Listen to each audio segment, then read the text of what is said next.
En esta temporada quiero invitarte a conocer las historias de mujeres que abrieron sus ojos, tomaron conciencia de su valor y hoy se brindan al mundo con sus dones. Espero que estas entrevistas te inspiren, te entretengan y te dejen pensando. ¿Comenzamos? En este episodio les comparto la entrevista que le hice a Eva Medalla.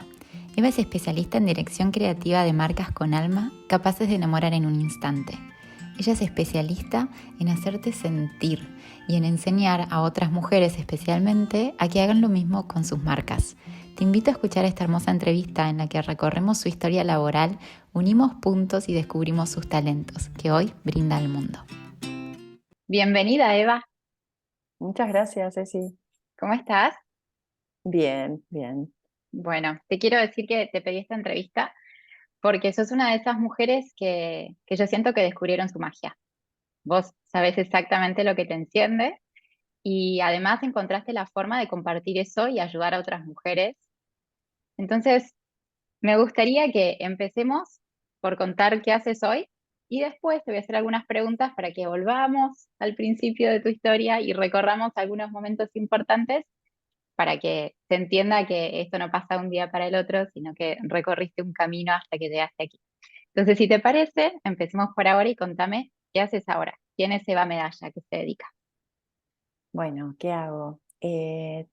Básicamente tengo un estudio de construcción de marca. Trabajo online diseñando, creando programas y cursos para ayudar a mostrar cómo construir marcas que, que son las que yo llamo marcas con alma, marcas que transmitan valores, que transmitan la historia de las personas que hay detrás, que transmitan mucho significado. No se trata de lo que vos haces, sino de lo que significa eso que vos haces, tanto para vos como para tu audiencia soñada.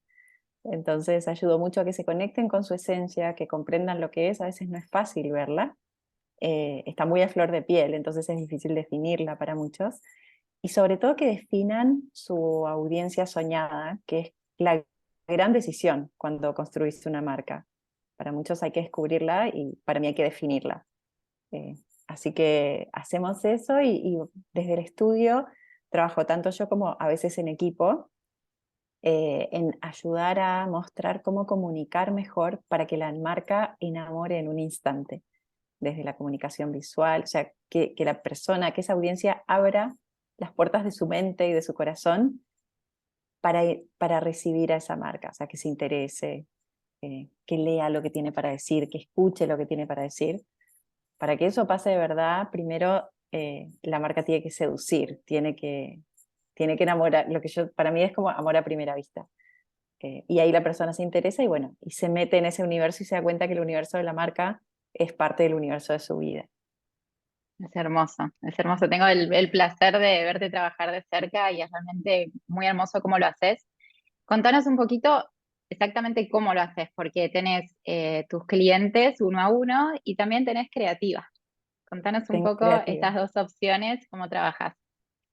Sí, bueno, los clientes uno a uno básicamente llegan y yo les pido que me cuenten la historia.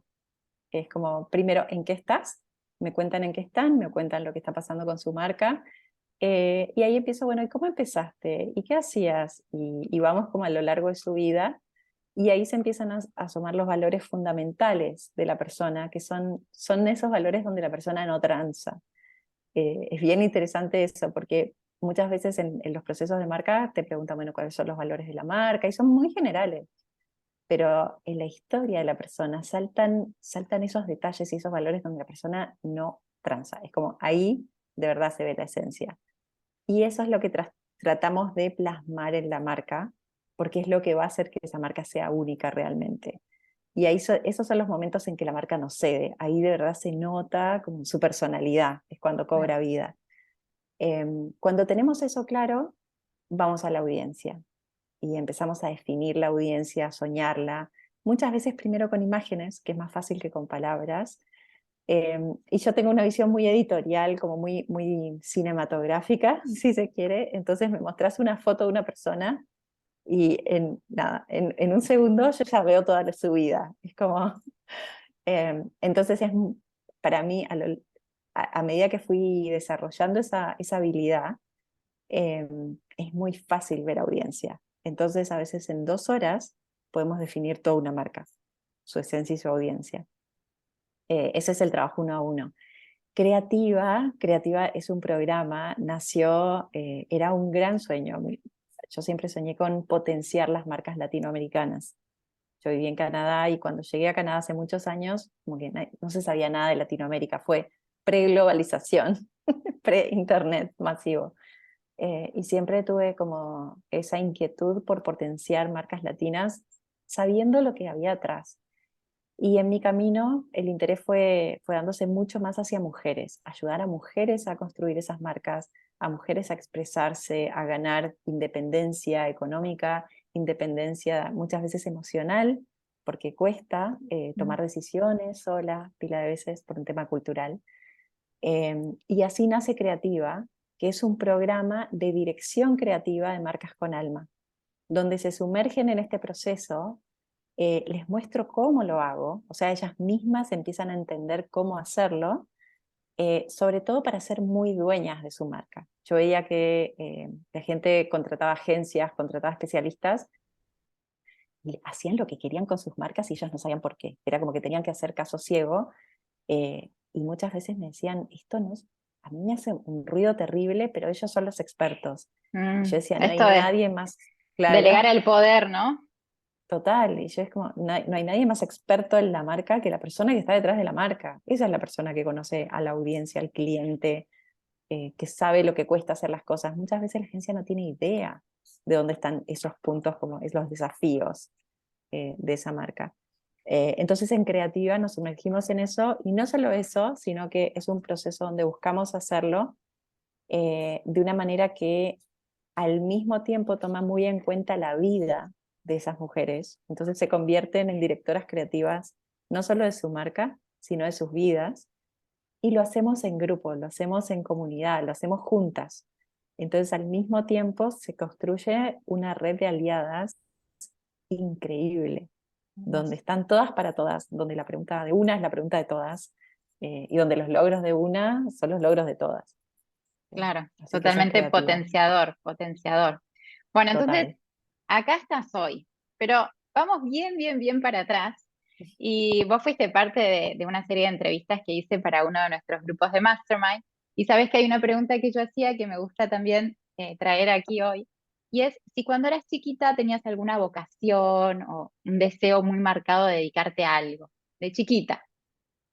De chica siempre me encantaron las revistas, o sea, me encantan hasta el día de hoy. Me encantan las revistas, me encanta el papel, me encanta la fotografía y me encantan las historias que se cuentan en una revista, incluso más que en un libro, porque era mucho más, como que se prestaba mucho para la imaginación. Mm. Leer una entrevista y ver 2 o 3 fotografías y te imaginas la vida de esa persona sin que te la esté mostrando, no es como un documental. Claro, Hay no es mucho, completo. Hay claro, mucho entonces para hay que vos mucho tenés que... que, sí, se presta mucho para la interpretación. Y eso me encanta de las revistas, me encantaba en aquel momento. Y bueno, yo nací, crecí en un país en dictadura donde la comunicación estaba muy acotada y donde tuve acceso por el colegio al que iba a las revistas europeas. Entonces, había un mundo que para mí era completamente desconocido, muy colorido, muy de lujo. Se hablaba de realeza y Claro, era la época de Carolina de Mónaco, joven, y yo qué sé, Andrea Casiraghi, era como todo muy wow, y de glamoroso. Diana de Gales, claro. Entonces era ver a estas mujeres que, por ejemplo, eran todas realeza, pero eran todas muy distintas. Entonces, tratar de descifrar, imaginarse la vida de cada una, eso siempre fue para mí como una obsesión, de, de mirar una imagen y a partir de ahí imaginarme la vida de alguien, y qué le preocupa, y qué sueña, y qué le gusta, y qué come. Eh, y eso es básicamente lo que hago hoy, pero en marcas. ¿Pero vos pensabas que eso lo ibas a llevar a trabajar en una revista? ¿Eso es lo que vos pensabas que ibas a hacer de chica? Mi papá estudió periodismo y no terminó, y además se dedica su hobby, uno de sus grandes hobbies era la fotografía. Entonces, cuando yo tenía 5 años, me regaló mi primera cámara fotográfica. Y entonces las cámaras me acompañaron siempre, la Claro. fotografía me acompañó siempre, más allá de que él después me quitaba mis cámaras para usarlas él, entonces yo casi nunca sacaba fotos, lo tenía que ver a él con las fotos, pero él revelaba, o sea, en mi casa había como un cuarto de revelado ¡Qué y genial! además, claro, y además él tenía imprenta. Entonces yo como que crecí en medio de ese universo que me encantaba, de ver el papel en blanco entrar a una máquina y verlo salir impreso. Era la época, esto no era digital, se hacía a mano, entonces tenía un Claro, especialista que el iba diagramando maquetado. la página, claro. Entonces siempre pensé que capaz que iba por el periodismo lo mío, por la comunicación. eh, era muy probable para mí eso. Y cuando empezó a salir como toda la parte audiovisual, como más televisión, pensé que iba a ir por ahí, como Mira, comunicación audiovisual. muy Sí. bien. Y pero cuando llegó el momento de decidir qué estudiar, ya terminaste el secundario, ¿ahí qué pasó? Ahí pasaron muchas cosas. Yo hice la secundaria en Canadá sobre todo y me fui a un colegio, tuve la suerte, porque eso fue una lotería de dar con un colegio que se especializaba en artes y yo me especialicé en moda dentro del colegio. Pues yo quería ser directora de una revista de moda.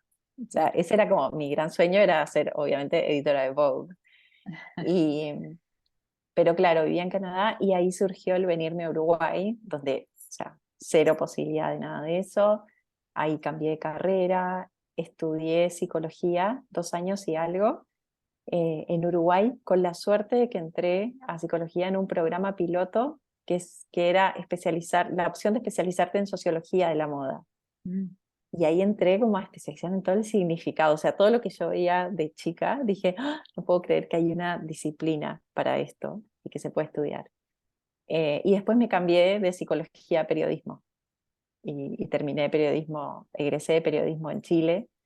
eh, y bueno, y trabajé años como periodista empresarial y periodista de moda. Eh, no he llegado a editar Vogue, Bueno, eso te iba a pero preguntar, el sueño de esa adolescente que quería ser directora de Vogue, ¿qué pasó cuando terminaste después de estos cambios de carrera? ¿Terminaste con ese título de periodista ya con experiencia laboral? ¿Ese sueño seguía latente en vos o en ese momento ya no? el sueño fue como muy, fue mi norte durante años. O sea, eso me permitió tomar un montón de decisiones que finalmente estaban muy acertadas, porque Claro, era, yo voy en ese camino, foco. entonces, claro, necesito estudiar esto, necesito aprender de esto, necesito ver esto. Em, tuve la gran fortuna, para mí como la vida tiene como dos aristas, no, tres. Actitud, actitud, estar preparado, o sea, haberte preparado en el camino y ese golpe de suerte. La cuotita. Claro, entonces yo tenía ese norte de que quería dedicarme a eso, a pesar de que era un mercado bastante escaso y bastante poco probable eh, en Chile, que fue donde yo vivía en esos años después. Em, y tuve, gracias a mi actitud, estaba preparada y estuve en el lugar preciso en el momento preciso. Y eso me permitió que me invitaran un montón de semanas de la moda, que me pagaran los viajes, yo no me los podía pagar, que me pagaran por ir a conocer fábricas, a conocer talleres, a entrevistar diseñadores, por ir a los desfiles, por ir al backstage. Eh, y finalmente, gracias a todo eso, empecé a conocer a grandes empresas que me terminan contratando para que les haga consultoría.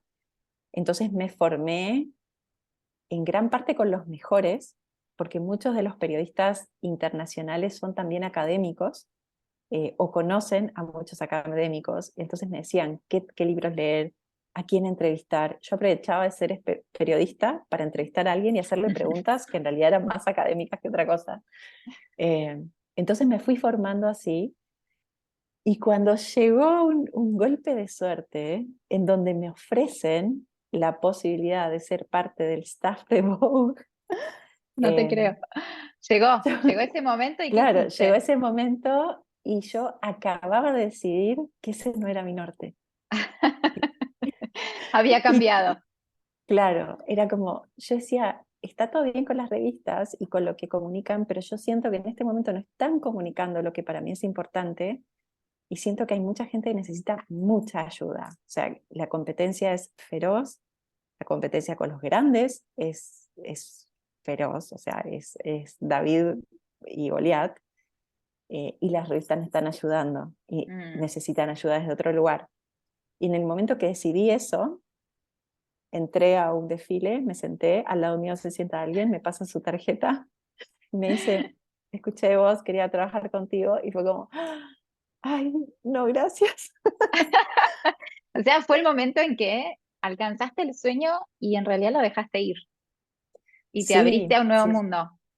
claro, que para mí es muy importante, sobre todo eso, o sea, siempre en creativa lo trato de transmitir mucho, de que el sueño no te limite, Mm. porque yo en el fondo había visto lo que iba a pasar, o sea, tenía muy claro cuál iba a ser el camino y qué era lo que tenía que hacer para llegar y para mantenerme ahí. Sin embargo, en el camino me fui enamorando de otras cosas y dije, a lo mejor el impacto es mayor, puedo hacer algo que realmente me emocione, que no sea solo ego, porque el ego Sí, también emociona y hay que saber claro. reconocer eso, ¿no? Sí, qué Eh, importante estar abierta en el camino para ir absorbiendo y prestando atención a lo que de verdad nos enciende y emociona, porque al final, si no, te cerrás los ojos y vas a un lugar y cuando llegaste ahí te das contra la pared porque te das cuenta que no era eso. claro, entonces pensaba en aquel momento, tener hijos no era ni una posibilidad en mi vida, o sea, no era siquiera una opción. Sin embargo, siempre pensaba, bueno, si tuviera hijos, ¿qué me pondría más orgullosa de contarles? O si los llevara a mi trabajo, ¿qué me gustaría más que vieran? Y yo era tipo, ay, me encantaría que vieran el otro lado, que es el realmente importante. O sea, la revista tiene mucho glamour, es muy linda. O sea, ir a una imprenta, ver las fotos, Sí, producirlas, sí, hay mucho trabajo. no deja de tener magia. Pero, claro, pero entrar a una fábrica, ver cómo se produce, ver el impacto ambiental, el impacto social que puede llegar a tener para bien o para mal, entender eso me parecía vital para el mundo de Mm, hoy. mm. Así que cambié de rumbo y aquí estoy. Y en este camino, ¿cuándo fue que encontraste o descubriste esos talentos que si te animás me gustaría que nos compartas? ¿Cuáles vos considerás que son esos dones, esos talentos que vos compartís hoy con esas mujeres que deciden sumarse a Creativa, con esas marcas que se acercan a vos para consultoría? ¿Cuándo crees que te diste cuenta y si te animás a contarnos cuáles son? En realidad me di cuenta, capaz desde muy chica, que había cosas que otros notaban y como que destacaban siempre. En la secundaria yo gané el premio al liderazgo de mi secundaria. Yo no era, o sea, no era popular ni nada de eso. Sin embargo, estaba como mucho en el tras bambalinas y me terminaron dando ese premio porque como que impulsaba compañeros, culturas distintas. O sea, monté hasta un show de moda, tipo un desfile de moda hindú. O sea, ni siquiera montamos desfiles de moda, tipo moda occidental, pero yo ayudé a montar uno de moda hindú. Entonces los profesores como que no entendían mucho, decían, Vos querías visibilizar, ¿no? También claro, me acuerdo, llevé un especialista en literatura latinoamericana de la Universidad de Toronto, lo invité a mi colegio a que fuera a hablar de García Márquez, porque yo decía, yo no puedo entender que no sepan quién es. ¿quién es? No, claro, y que no entiendan, o sea, quería que la gente tuviera ese acceso a cómo es Latinoamérica, o sea, a la magia, ese realismo mágico Mm. que mismo García Márquez decía, es que no es mágico, cuando llegas a Latinoamérica te das cuenta que Es es una así. realidad. Claro, de magia no tiene nada, es que así Sí, es sí. nuestra realidad. Y siempre para mí eso fue como una obsesión de que entendieran la pasión que teníamos atrás, lo espontáneos que podíamos ser a la hora de mostrarla, a la hora de que nada, como que nos explotara, viste, por las venas, esa cosa que te recorre todo el cuerpo y no te puedes quedar callado, y que no se dan todas las culturas. Entonces eso por una parte, o sea, ese es sacar la voz, el Ujú. animarse a sacar la voz. Y yo venía de un país silenciado además, entonces me tocó vivir toda esa transición, y me tocó conocer a compañeros de un montón de culturas donde sobre todo las mujeres no podían sacar la voz.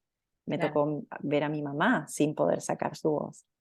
Entonces, el ayudar a sacar la voz a veces hasta sin hablar, Mm. me parece, es como ese don, ¿no? Decir, ¿qué pasa si creamos una imagen que diga esto? Le ponemos tres palabras y hacemos que el corazón de la otra persona explote. Sí, Es sí, vos tenés como, el don de encontrar la forma que la gente sienta algo. más Claro, es allá que como, sea con sí, palabras, que sea con imágenes, que sea un video. Yo creo que, si me permitís, ese es un gran don que tenés, que es que haces que la gente sienta y vos sabés exactamente lo que van a sentir, porque es con mucha intención lo que estás creando. claro, es como, y además entender para quién va, o sea, saber y aceptar que no todo el mundo va a sentir, que eso fue como el gran aprendizaje. En la secundaria pensaba que todo el mundo tenía que sentir lo mismo y que los que no sentían no estaban a la altura. Claro. Con la vida aprendes que no, que el mundo es diverso y que es necesaria esa diversidad, pero mostrarle al otro que tiene al menos la capacidad de sentir, que se puede emocionar con algo que es, no sé, tan básico como una flor, pero Mm. que capaz que no paró a observar lo que estaba pasando. Sí, eso es como el hacer sentir. Y otro es conectar puntos, conectar ideas y conectar personas. O sea, es como, para mí, todo es por algo y no hay nada que actúe por sí solo. Es como Mm. que todo está conectado. Las historias, los momentos, las personas, las ideas. Y en mi cabeza soy muy como de ver patrones en lo visual. Después, quienes hacen creativa o quienes me han visto hacer lectura de tableros, ven que en un instante como que conecto idea y es como todo cobra vida y pasan de ser como puntos separados a un mundo tridimensional o multidimensional, donde además trato de destacar los 5 sentidos, más el sexto sentido, que es como el del alma. Sí, eso. Hermoso, qué hermoso. Y en este camino, digamos que vos lo que haces es un poquito disruptivo, porque vos hablas de alma con marcas, venta, ¿no? Alguien podría decir que hay como una contradicción, o no contradicción, pero que es como disruptivo. ¿Tuviste que vencer prejuicios propios y o ajenos para poder dedicarte hoy y ser libre en esto que haces? Sí, muchos prejuicios propios y muchos prejuicios ajenos. Yo me acuerdo cuando entré a estudiar psicología que uno de los grandes dilemas de la carrera era que ante la ley el psicólogo en contabilidad no podía poner profesional de la salud, en aquel momento al menos, tenía que poner comerciante. Mm. Y era una guerra terrible la universidad. Eh, como esa parte, ¿no? Como que todos los alumnos, todos querían ser reconocidos como profesionales de la salud y era una disciplina que todavía no sé cómo será ahora, la Mm. verdad, no sé si ha cambiado. Entonces estaba esta cosa de cuando no sos de una carrera pura y dura, ¿no? Tradicional, y venís con algo nuevo, no se te reconoce igual y siempre genera mucha sospecha. Ese fue como uno de los grandes desafíos de amigarse con esa realidad y de vencer los propios miedos y los propios límites. Em, y otro era que en psicología también se castigaba muchísimo a los psicólogos que se terminaban dedicando al marketing y a la Mm. publicidad. Eran mal vistos. Era bien visto el psicoanalista Claro. eh, y muy mal visto el especialista en marketing y publicidad. Y se hablaba mucho de manipulación. Y me acuerdo desde el primer día que escuché eso y algo en mí lo cuestionó y dije, pero ¿qué pasa si usamos todo eso para que la gente consuma mejor? No para que consuma más, ni para que consuma porquería, sino para que consuma mejor. ¿Qué Mm. pasa si usamos la publicidad para enseñar, para educar, para llegar a los que tienen menos posibilidades? O sea, imagínate que los comerciales de la tele fueran educativos. Sí, O un sea, consumo consciente. claro, tendrías una sociedad mucho más educada, que supieran realmente lo que está en juego, ¿no? Entonces fue como, ese prejuicio también me tocó como luchar contra él y trabajarlo. Y después yo trabajé mucho con marcas sustentables, que hoy en día todas debieran serlo, donde está la arista social, la arista medioambiental y la arista económica. Y entender que una buena marca tiene que sí o sí ser rentable, ha sido un camino que en teoría lo tenía muy incorporado, pero en la práctica no tanto. Mm. Sobre todo porque me encanta lo que hago y lo haría gratis. Y Claro. muchas veces lo hago gratis. Entonces, lograr un equilibrio en que mi empresa también fuera rentable, no solo por mí y por mi familia, sino como ejemplo para las que vienen atrás. Porque para muchas es como, en el caso de Creativa, que es una audiencia muy específica. En varios casos no es la primera entrada de dinero de la casa, Ujú, no es ¿no? la principal. Exacto. Y muchas creativas te van a contar o cuentan que sus propias familias y sus amigas las ven como que están jugando, como si fuera un hobby, porque es tanto lo que les apasiona lo que hacen, y muchas veces son marcas de cosas tan nuevas, de servicios nuevos, que también Innovadora. como que no las toman en serio. Ujú, ujú. Eh, es, es mucho más difícil, o sea, es mucho más fácil para una doctora decir que tiene marca personal, porque ya al decir doctora ya te imaginas Volvemos, algo. volvemos al título que avala, ¿no? Cuando somos Claro, independientes, necesitamos avalarnos por nuestras acciones, por lo que vendemos, por lo que mostramos, ¿no? sí, y la identidad, cómo afecta a tu identidad lo que haces, tu trabajo y sobre todo el título que tenés, el título Mm, ese que ostentás o no. Entonces, una cosa es decir que sos doctora y otra cosa es decir que ni siquiera que sos diseñadora, que tenés una empresa de moda o una empresa de accesorios. Entonces es como, vende carteras, ujú. ¿no? Y es como, no, es mucho más que eso, pero Sí, entonces luchar con esos prejuicios para mí es súper importante, y también prestar mucha atención a esos discursos para dar fundamentos de por qué no es así y claro, por qué todos tienen valor, digamos, el trabajo de sí. todas tiene valor. Te veo trabajando Eh, mucho para hacer como un awareness de eso, ¿no? Que la gente se dé cuenta, educando también de esas claro, situaciones.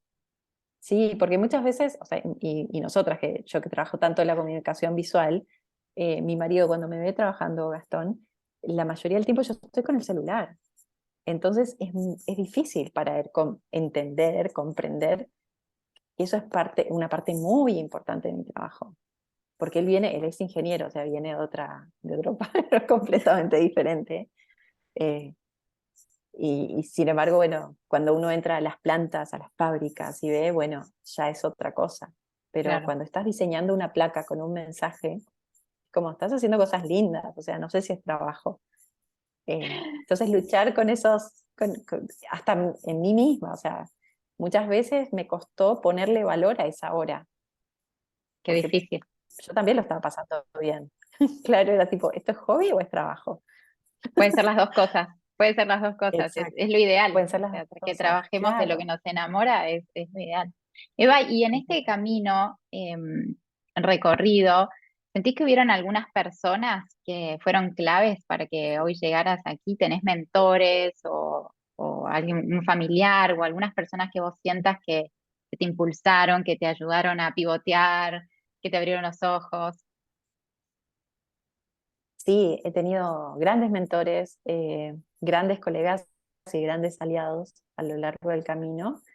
Y a mí siempre me gusta reconocer y honrar las lecciones de todo lo que no hay que hacer también.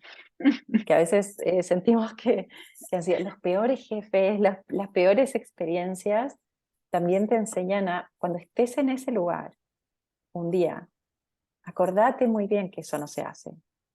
Acordate cómo se siente, porque es el camino de ir creciendo.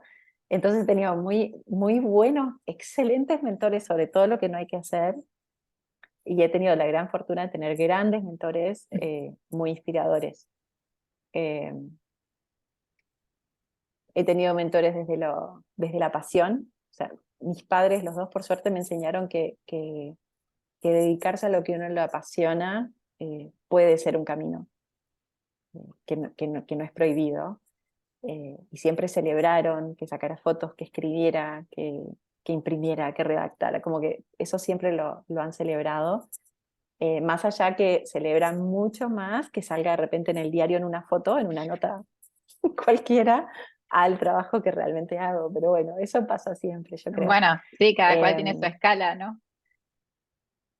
claro, después mi tío me inculcó una frase de mi tío, que también es mi padrino, que es: insista, persista, no desista. Y yo Genial. siempre la tenía impresa antes de entrevistar a alguien, tipo, no me van a decir que no, tipo, quiero saber, quiero hablar, y era eso: insista, persista, no desista.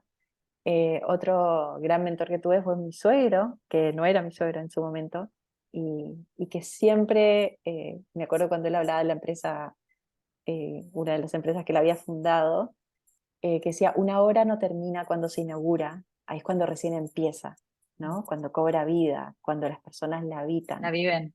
Y él también, claro, tanto él como Gastón, mi marido, que en eso es muy mentor, eh, siempre defender que la empresa sea rentable porque eso es lo que genera bienestar para todos y que ayuda a que la industria evolucione e innove y mejore y sea cada vez más sostenible y más sustentable. Eh, Gastón ha sido un gran mentor en el hecho de que un cargo de poder no significa que seas tirano. Es de las personas que yo conozco, creo que es la más humana eh, que conozco. Él es así. Y después tengo grandes mentoras académicas, periodistas, una red de amigas que es como, son tan mentoras como amigas eh, y que te impulsan y que te dicen, no sabes esto, toma, lee este libro, yo te lo cuento. O sea, de estar en un lugar diciendo, ay, me encantaría conocer a, ay, la conozco, vamos a verla, tipo, así.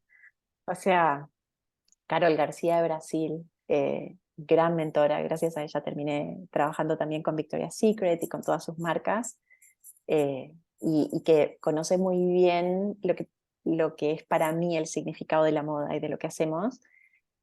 Fiona Humberstone, una inglesa con quien descubrí mucho más sobre la psicología de la moda. Elizabeth Keynes, que además es mi coach de desarrollo como empresaria, como de mi visión empresarial y que me ayudó mucho a poner esa magia que yo tenía en palabras. Eh, Naila Norris, con quien ambas coincidimos también, a ponerle mucha practicidad al negocio y hacerlo muy rentable. Eh, y de las creativas, un montón, Inés Arrosa de Margara Yo, que es una marca con la que he trabajado muchísimo, que siempre me muestra todos los días lo rico que puede ser el trabajo en equipo. Mm, Eh, María Antonia Echeverry, que habla mucho del interior de la mujer, de cómo cuidando su marca se cuida a sí misma. qué hermoso. Eh, y sí, y bueno, y ni que hablar de las chicas del Mastermind, las compañeras, las aliadas de Mastermind de Level Up, cada una con su magia, y tú, que viniste a apoyarme también en mi propio, o sea, yo me acuerdo un día, me voy a tomar este atrevimiento, yo sé que es tu entrevista, pero me acuerdo un día cuando te escuché hablar y dije, si mi empresa tuviera una CEO, yo quiero que sea ella. Y como, yo quiero ser la CCO, la Chief Creative Officer, pero si tuviéramos una CEO, quiero que sea ella.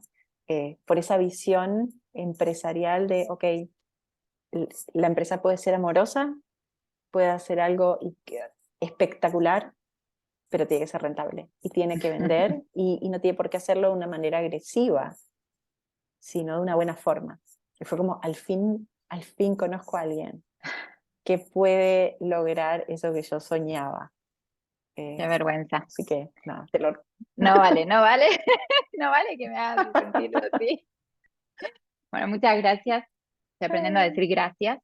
Em, Veo que has tenido muchas personas y me encanta que puedas nombrarlas y saber exactamente qué te enseñó cada una. Me parece súper valioso y súper rico plantarse en el agradecimiento para expandir y compartir también esos mensajes que te enseñaron, ¿no? Porque haces eso todos los días. Y ya casi para terminar, yo te veo tan contenta y tan dichosa compartiendo todo lo que sabes. ¿Qué sueños tenés?